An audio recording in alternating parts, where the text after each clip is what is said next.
गुरुदेव गुरुदेव, एक बात आपसे शेयर करनी थी।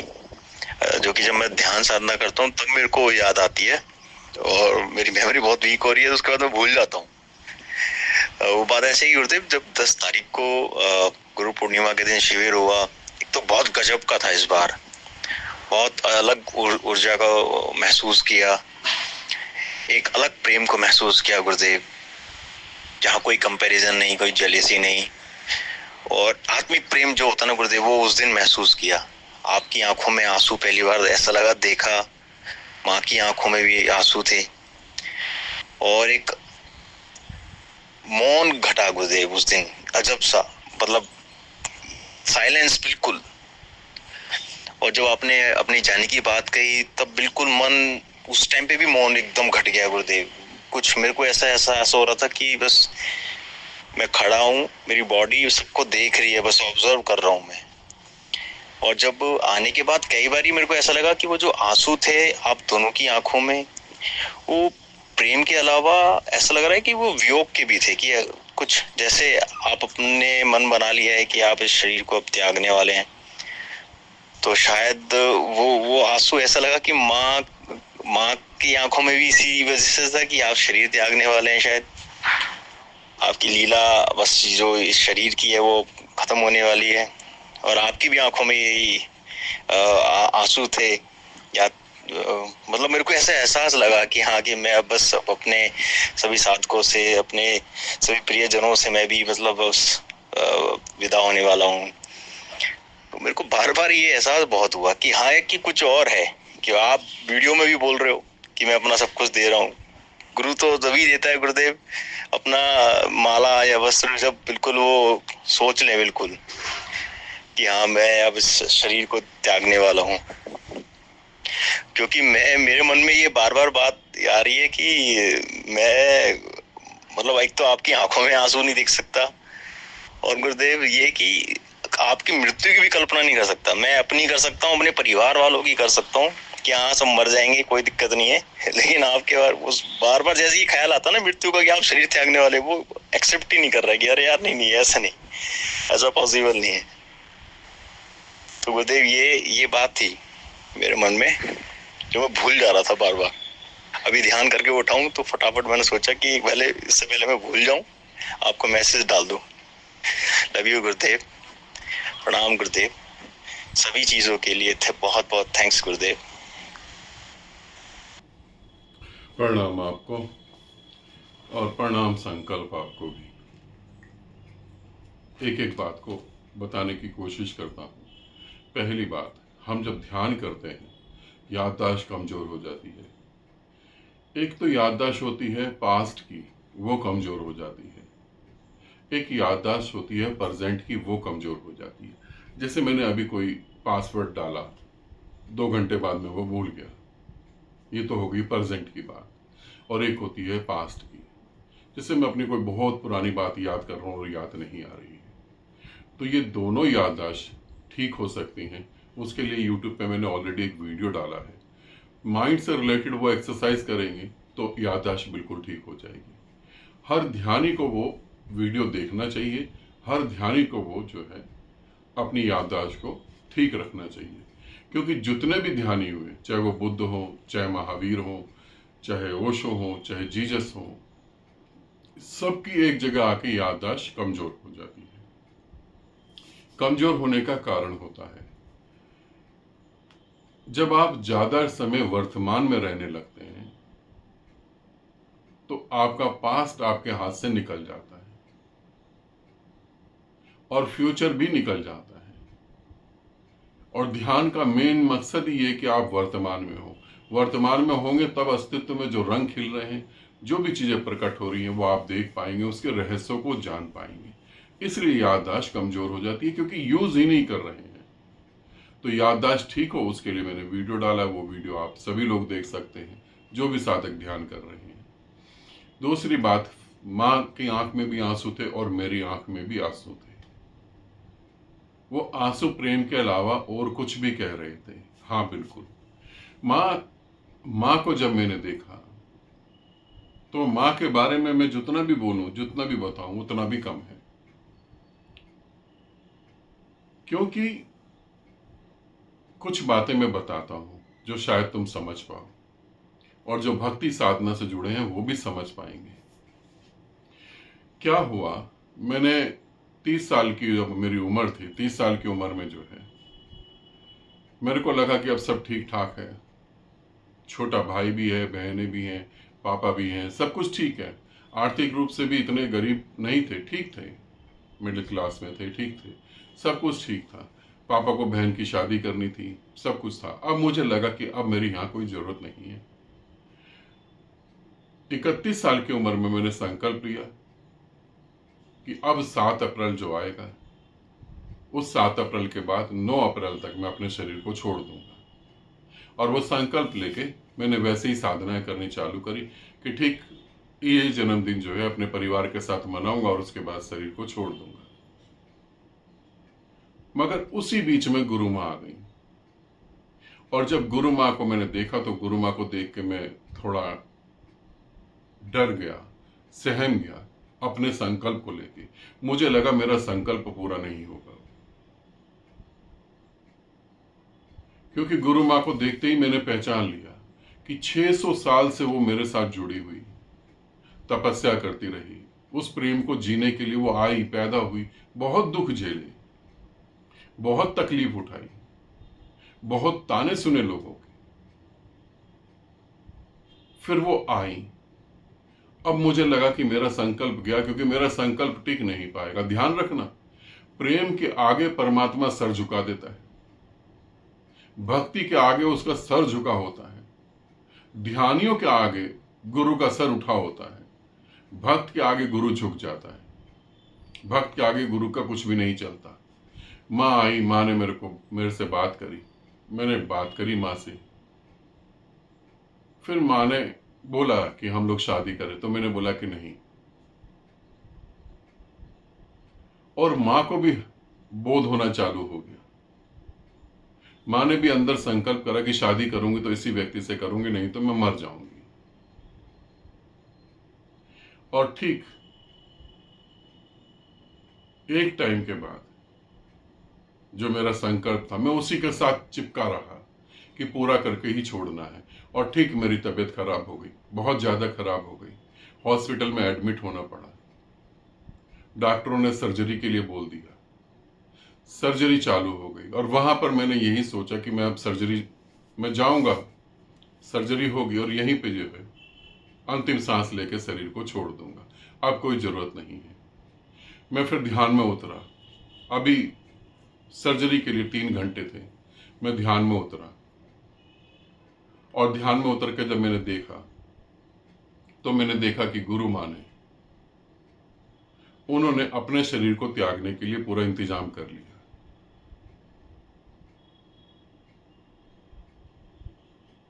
फिर ये बात मुझे बड़ी अजीब सी लगी। क्यों अजीब सी लगी? क्योंकि मैं शरीर को त्याग के फिर दोबारा कहीं आता तो फिर दोबारा वो भी आती अपने उस प्रेम को पूर्ण करने के लिए। फिर मैं रुका और सर्जरी हुई। उसके बाद हॉस्पिटल में गुरु माँ मिलने आई। फिर मैंने कहा ठीक, मैं तुमसे शादी करूंगा। फिर हमारी शादी हुई। और गुरु माँ का यही संकल्प था, मेरा भी यही संकल्प था कि हम कोई बच्चे को जन्म नहीं देंगे। गुरु माँ को जैसे जीना है उस प्रेम को वो जिएंगी, और जब वो परिपूर्ण हो जाएगा तो वो मुक्त हो जाएंगी और अस्तित्व में विलीन हो जाएंगी। और शादी के 3-4 दिन के बाद ही वो घटना घट गई, क्योंकि तैयारी तो पहले से ही थी। वो घटना घट गई, माँ पूर्ण हुई। बस एक छोटा सा कुछ अटका हुआ था कि उसे पाना है, उसके साथ जीवन जीना है, वो हो गया पूरा, माँ पूर्ण हुई। फिर मैंने कहा, माँ ने कहा कि अभी और जीते हैं। मैंने कहा ठीक है। फिर मेरे फादर की डेथ हो गई। फादर की डेथ हुई तो घर में सभी ने कहा कि पिताजी को किसी और घर में पैदा नहीं होना, इसी घर में पैदा करवाओ। अब गर्व चाहिए था। माँ ने कहा मैं धारण करूंगी। फिर पिताजी को वापिस लेकर आए, मृत्यु लोक से वापिस एक नए शरीर में, जो तुम सभी को पता है। फिर गुरु माँ ने जन्म दिया। फिर ऐसा लगा कि जन्म हो गया, ठीक है, 2-4 साल निकल गए खेलते खेलते बच्चे के साथ। फिर माँ ने कहा कि तुम अभी रुक जाओ, हमारे और भी बच्चे हैं, वो मिलना चाहते हैं। ये बात हुई 2016 में हमारी।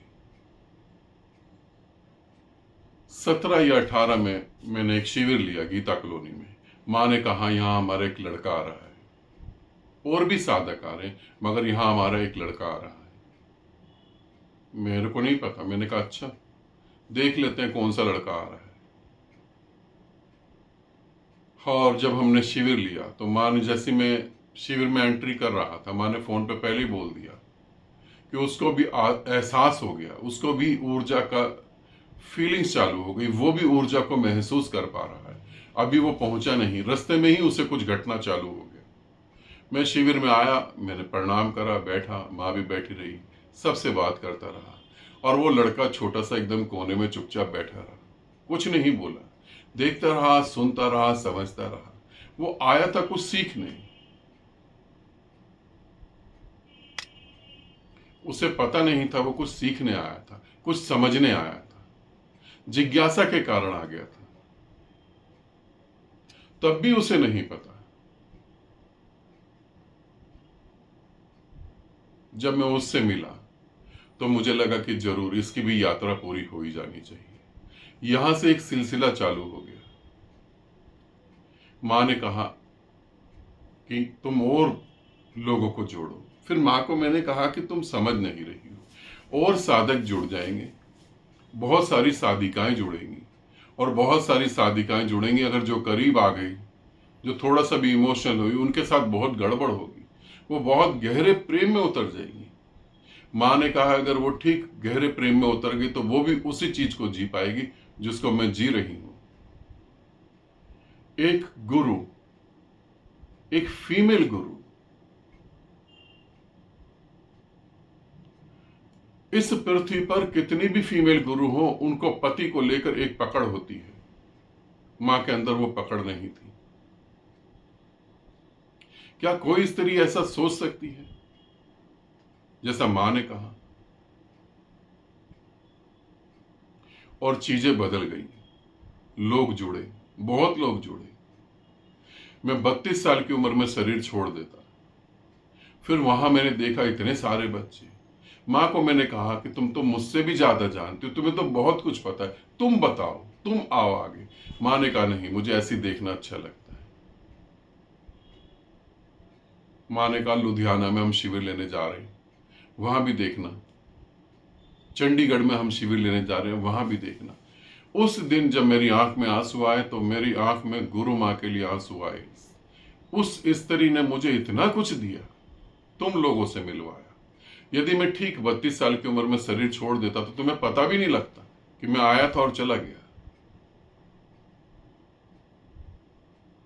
वो प्रेम, वो करुणा। मां ने वो चप्पल अपने सर पर रखी। तुम यदि मुझे नहीं पता था क्या होने वाला। तुम दिल्ली में जितने भी साधक हो, किसी ने मुझे नहीं बताया। मुझे पता होता तो मां की चप्पल मैं अपने सर पर रख के घूमता। वो परमात्मा जिसके कारण ये सब विराट सारा काम हो रहा है, आश्रम का निर्माण हो रहा है, आप लोग जुड़ रहे हैं, आप लोग परमात्मा की तरफ जा रहे हैं, और वो परमात्मा सामने नहीं आना चाहता। इतनी करुणा, इतना प्रेम। जब तुम घर आने लगते हो, उसे होता है क्या बनाऊं, क्या अच्छा बनाऊं।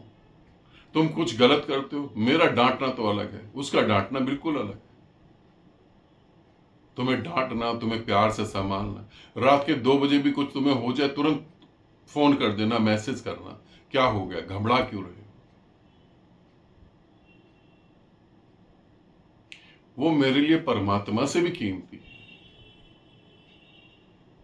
इतना प्रेम, इतनी श्रद्धा, अपनी मृत्यु तक को उन्होंने स्वीकार करा। तो आंसू तो आएंगे ही आएंगे। जो हमारे समाज में रहते हुए एकदम हमारे समाज से अलग है, जो अपने पति को कह रही है, एक गुरु को कह रही है कि तुम आजाद हो पूरी तरह से, तुम्हारे साथ कोई प्रेम करके, तुम्हारे साथ कोई जुड़ के उस परमात्मा को प्राप्त हो जाता है, उस निराकार में विलीन हो जाता है, इससे अच्छी बात क्या होगी। और यहां तो गुरु अपने गलत संबंधों के कारण अपनी पत्नी को ही मार देते हैं। और यहां ऐसी स्त्री, इतना, सच में इतना प्रेम, क्या तुमने कभी स्त्री को ऐसा देखा है?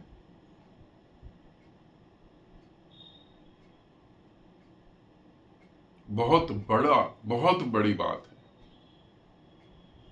तो स्वाभाविक है, इतना करने के बाद भी वो इतना कर रही कि मेरे चप्पलों को उन्होंने अपने सर पर रखा, जो मुझे करना चाहिए था। काफी सारी बातें हुई। किसी ने कहा भी कि बुद्ध के आंख में आंसू तो नहीं होते। ध्यान रखना, बुद्ध तुम्हारे नियम और सिद्धांतों में कभी नहीं जीते हैं। वाकई में उस शिविर में जो आए सभी धन्य हो गए। ये गुरु पूर्णिमा का शिविर इतना जबरदस्त था कि सभी को परमात्मा की अनुभूति हुई, सभी गहरे मौन में उतरे, सभी उस प्रेम को जी पाए जिसे आत्मिक प्रेम कहते हैं। ये शिविर अपने आप में बहुत गजब का था। एक ऐसी ऊर्जा जो शांत भी थी और जो नाच भी रही थी। और फिर बात रही मेरे शरीर छोड़ने की। 2-3 बार तो मैंने कोशिश करी मगर असफल हो गया। और अब की बात रही तो अब मैं यही कहूंगा, शरीर तो एक समय के बाद छोड़ना ही पड़ेगा ताकि मैं अच्छे से काम कर पाऊं। मगर जब शरीर छोड़ूंगा तुम सबको पता लग जाएगा, मैं बता के ही जाऊंगा, चुपके से नहीं जाऊंगा। और दूसरी बात, जिन को मैंने संन्यास दिया है, मेरी तरफ से अपनी पूरी कोशिश है उनको मैं उस निराकार से एक करके ही जाऊंगा। मेरे भीतर जो बह रहा है उसके साथ एक करके ही जाऊंगा। और अगर तुम्हें लगता है गुरुदेव शरीर छोड़ देंगे, इस कारण से तुम मौन हो जाते हो, इस कारण से तुम्हारे मन में दुख पैदा होता है, इस कारण से आंख में आंसू आ जाते हैं, इस कारण से तुम पत्थर की तरह रुक जाते हो, मेरे सिर्फ इतने से शब्दों को लेकर कि मैं अंतिम बार गले लगा रहा हूं, अब मैं शरीर छोड़ दूंगा, सिर्फ इन शब्दों को लेकर तुम्हारे अंदर कुछ होता है तो समझो मैं तुम्हारे जीवन में कितनी कीमत रखता हूं, मैं तुम्हारे जीवन में कितना महत्वपूर्ण हूं। फिर तुम समय व्यर्थ नहीं करो। एक ना एक दिन ये बात तो सच होगी। उसके बाद रोने से फायदा नहीं है। उसके बाद रो के क्या करोगे? समय को समझो, अपने से पूछो, प्रेम कर रहे हो तो बढ़ो ना आगे। फिर उस दिन ये सब हुआ शिविर में, और तुमको पाकर, उस देवी के कारण, उस परमात्मा के कारण तुम मुझे मिले, और तुमसे जो मेरे को प्रेम मिला। एक बार मैंने कहा कि हमें आश्रम में जरूरत है, सबने इतनी मदद करी। जितनी मदद एक आदमी कर सकता था उससे ज्यादा सबने मदद करी। मेरा यह कहने का कि मैं अकेला पड़ गया हूं, अब तुम्हारी मदद की जरूरत है, इतना प्रेम उस देवी के कारण ही तो पैदा हुआ, वही तो माध्यम बनी। आज मैं तुमसे बात करता हूं, तुम्हें गले लगाता हूं, किसके कारण? वो शांत और मौन बैठी रहती है। मैं तो तुम सबको कहूंगा, मुझे छोड़ो, उसको पकड़ो। उसके पास जो है वो करुणा, वो प्रेम, उसके जो बह रहा है उसे जियो। मेरे साथ तो बहुत कुछ अलग है। मेरे साथ तो बुद्धि है, डांट है, खतरनाक डांट है।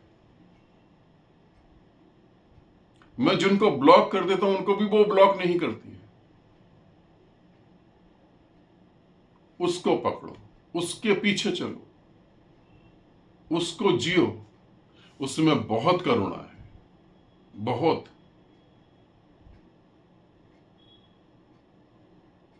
इस बात को समझना। गुरु मां मेरी दृष्टि में कोई साधारण स्त्री नहीं है। मेरे गुरुओं की श्रृंखला में वो भी एक मेरी गुरु है,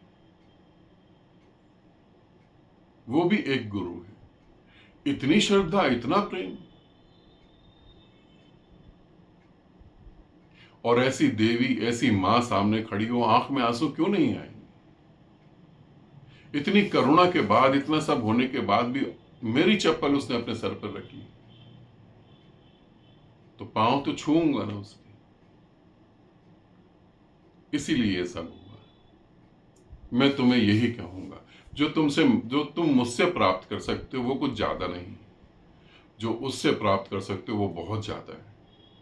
ठीक है, आनंदित रहो, सदा खुश रहो। बहुत बहुत प्रेम आप सभी को।